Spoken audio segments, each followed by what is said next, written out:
싸우지 말고 조용히 놓아주어라.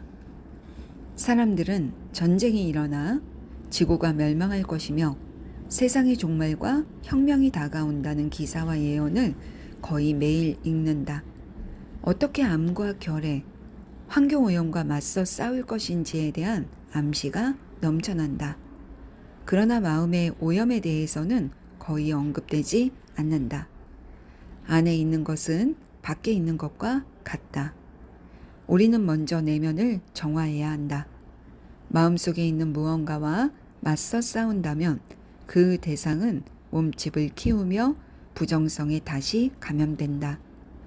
인간은 빈민가가 사라질 때까지 계속 맞서 싸울 수 있다. 하지만 먼저 감염이 일어나는 마음속 빈민가를 깨끗하게 해야 한다는 사실은 잊고 있다.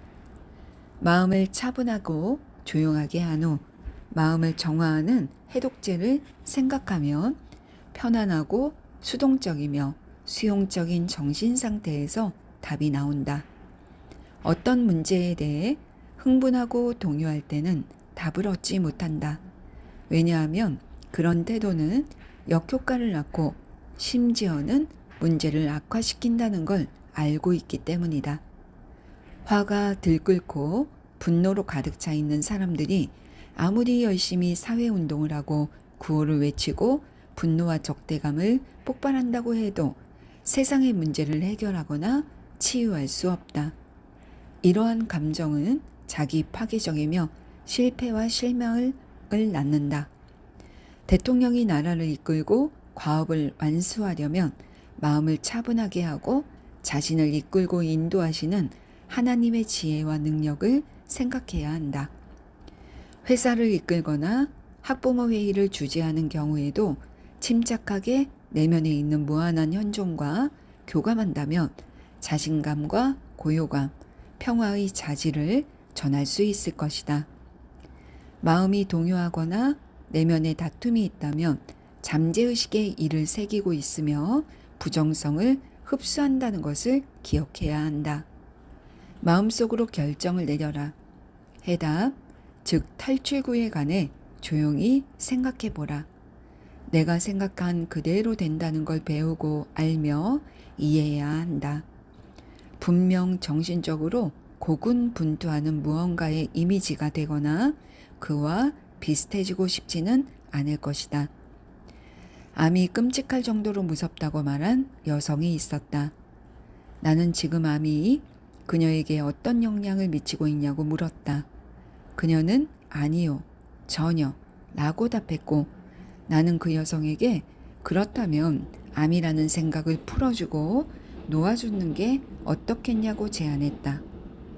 온전함, 아름다움, 완벽함을 생각하라. 나는 앞에서 언급했던 기도문을 주었다. 이는 다음과 같이 요약될 수 있다. 나는 정말 건강합니다. 하나님의 건강 상태가 곧 나의 건강 상태이기 때문입니다. 그녀는 진정한 자아, 즉 하나님에 대한 실제적 진리로 암이라는 생각을 대체함으로써 악한 생각을 완전히 무너뜨렸다. 하루 생활하는 동안 수차례 마음을 차분하게 가라앉혀라. 하나님과 하나님의 사랑에 대해 생각하라. 평화와 조화, 자유, 기쁨, 힘, 온전함, 강함을 주장하며 나의 세상이 떠올린 이미지와 생각이 흡사 마법처럼 녹아들 것이다. 가득 담긴 컵이나 잔에는 아무것도 더 담을 수 없다. 낙하산은 펼쳐지지 않으면 쓸모가 없다. 마음은 새로운 생각과 인생의 영원한 진리를 받아들일 수 있도록 열려 있어야 하고 수용적이어야 한다. 융통성이 없는 마음은 자신이 세상의 모든 진리를 가지고 있다고 생각한다. 폐쇄적인 종교 교리와 특별한 계시를 따르기 때문에 더 이상 배울 것이 없다고 생각한다. 이러한 사람은 슬픈 상태에서 살아간다. 나는 무한한 현존 안에 있으며 매일 적절한 지혜와 빛, 그리고 이해를 사용할 수 있다. 나는 무한한 부가 절대 고갈되지 않는 저장소 한가운데에 있다.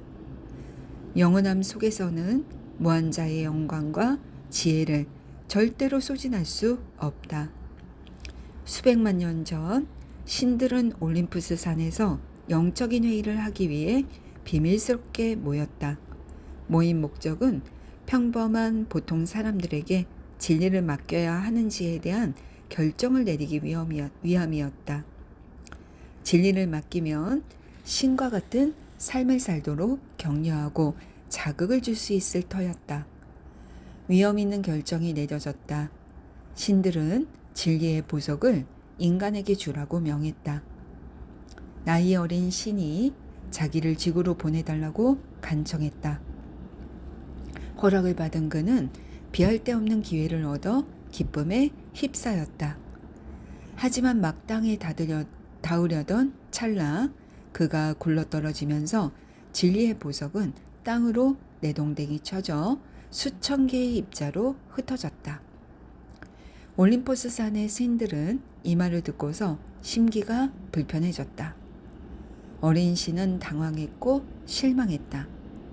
어린 신이 넘어지자 많은 문제가 생겼다. 독자는 이 전설에 담긴 교훈을 알아차릴 수 있을 것이다.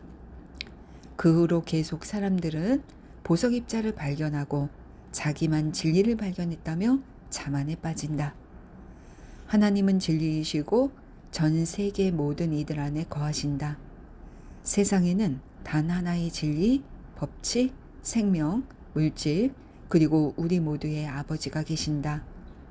여기서 우리 아버지는 생명의 원리로 모든 사람의 조상이다. 진리는 하나이고 불가분이다.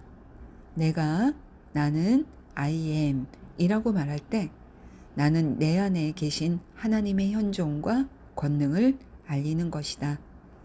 이게 바로 모든 인간의 실체다. 하나님께서는 사람을 외모로 가리지 아니하시는 분이시고 사도행전 10장 34절 이름을 붙이면 발견할 수 없고 찾으면 이름을 붙일 수 없다.